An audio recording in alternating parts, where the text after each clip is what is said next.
வணக்கம். நான் கோயம்புத்தூர்லேருந்து ஆரம்பிச்சுருவாங்க. இன்றைக்கி என்ன ஒரு பதிவுன்னு பார்த்தீங்கன்னா NS200.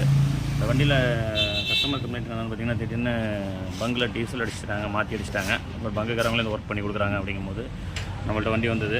நம்மள்ட்ட எக்யூப்மெண்ட்ஸ் எல்லாம் வச்சிருக்கிறதுனால டக்குன்னு வேலையை முடிச்சிட்டோங்கிறதுக்காக தான் அந்த பதிவு.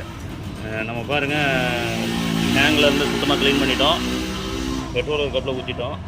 நம்ம பம்பையும் இதில் பெட்ரோலில் ஃபிக்ஸ் பண்ணியிருக்கோம். அதேமாதிரி இன்ஜெக்டரையும் நம்ம க்ளீன் பண்ணுறதுக்கு ஈஸியான ஒரு வழி. நம்ம இளைஞர் சார்கிட்ட நம்ம இந்த கிட் வாங்கியிருந்தோம். பார்த்திங்கன்னா FI BS6க்கான அந்த பம்பு க்ளீன் பண்ணுறது டெஸ்டரு. அந்த டெஸ்டர் நம்மள்ட்ட இருந்த வச்சு டக்குன்னு என்ன பண்ணோம், பம்பில் தூக்கி எடுத்து மாட்டின அடுத்த செகண்ட் பார்த்திங்கன்னா பெட்ரோலும் ஃபுல் பண்ணியிருக்கிறோம்.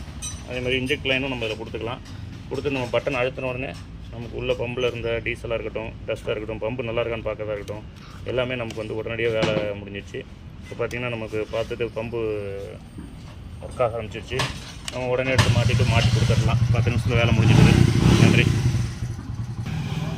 கூடுதலாக பார்த்திங்கன்னா அதே போல் இன்ஜெக்டருக்கும் நமக்கு இந்த லைன் கொடுத்துருக்குறோம். இப்போ நம்ம இன்ஜெக்டரில் ஏதாவது பிரச்சனை இருந்துச்சு அப்படின்னாலும் கூட நம்ம டெஸ்டிங்கில் போட்டு அடித்ததும் உள்ளே இருந்த டீசலாக இருக்கட்டும், ரஸ்ட்டாக இருக்கட்டும், எல்லாமே ஒர்க் ஆகுதான்னு பார்த்துட்டு உடனடியாக மாட்டிட்டோம். அதையும் நம்ம கனெக்ஷன் பண்ணிட்டோம். நீட்டாக இருக்குது.